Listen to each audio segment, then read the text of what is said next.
It is indeed the end of 2020. Thanks be to God that we've made it.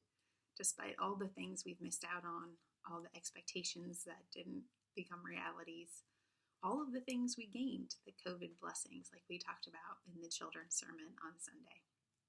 As we prepare to move into 2021, we look forward to the first big holiday of the Christian church, which is Epiphany, which is always January 6th, the day that we celebrate when the wise men found the baby Jesus. They had received God's gift and offered gifts back to God. This year, for Epiphany, a day that we often kind of hop over, except on a personal level, it means it's the end of Christmas, so we take our decorations down. But we often miss it in the church. And so this year, as Dan and I have discerned and prayed and looked at what FPC in Williamsburg might need this upcoming year, we've decided to try something new to both of us. Maybe it's familiar to you, but it's a new idea that the gift of the internet offered us. On January 3rd, which we're going to celebrate as Epiphany Sunday, we're going to give out what's called a star word. So I've been cutting out all these stars, got a huge pile left to go. But these star words is simply a star-shaped piece of paper with a word on it. Simple enough. Every person who comes to church on the 3rd, or who isn't able to come to church but wants one, receives a star gift and is asked to reflect and learn and lean into that word throughout the new year. You're invited to ponder what the word could mean for your life, what God is trying to reveal to you.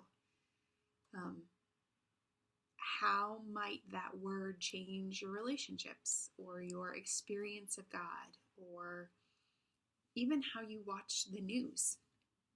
So the star words, I think we have about 100 of them, maybe more, really is to help us remember the wise people who traveled great distance to find the Christ child.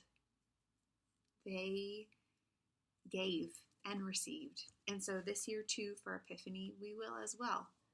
We will receive these words that we've prayed over. Some of the words made me, I hope this isn't the one I pick. And Dan had the same reaction to some other words. But we both felt the Spirit swirl over these words, and that these are the words to bless our congregation.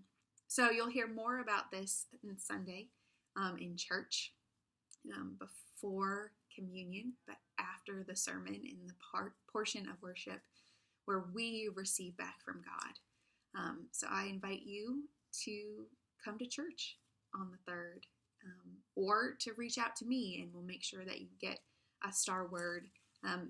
And also in January, the star words aren't the only gifts we're going to be given. We are going to try to be intentional to make us a more prayerful and connected church this year.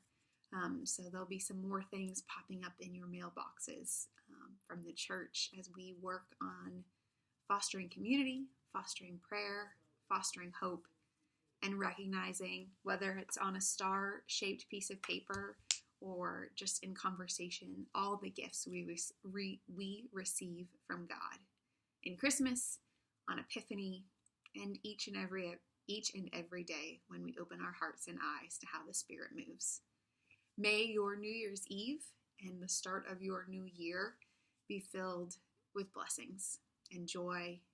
Stay safe, stay well, know that you are loved.